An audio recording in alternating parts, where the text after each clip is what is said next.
XML, if you'll remember, is the language which is used to define XHTML. And if you're interested, this is not necessarily required for understanding XHTML. Here we'll talk briefly about the language underlying XHTML, called XML. XML stands for Extensible Markup Language. It's a language for defining other markup languages, like XHTML. In fact, XHTML was the first real definition of a language written in XML. XML is really a structure for describing data. Here I have on the screen a number of XML documents that are used for different purposes. This one here is a configuration file from the Music Match Jukebox product.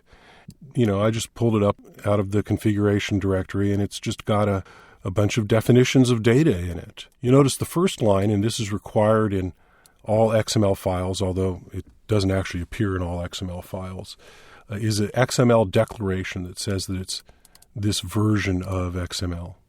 And then the rest of it looks very much like HTML or SGML. You'll notice that tags that have no content are terminated with just a slash and a bracket at the end. That's very common to see, and you'll see that in XHTML as well.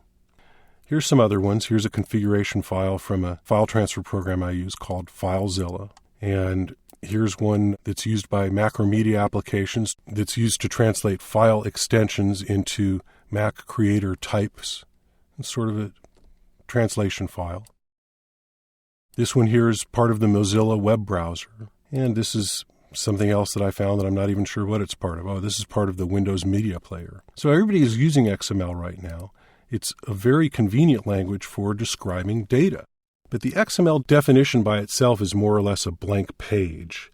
It's not a language in itself. In order to use it, you have to define tags and content and make a structured definition of a language. But it's an excellent framework for a language, and it allows for easy interchange of data amongst different programs and different platforms. So in a nutshell, that's what XML is and what it does. If you want to use it for presentation, it's a good idea to just use XHTML, which is an excellent application of it. By itself, XML is not a presentation language. It's not something that you would use for web pages.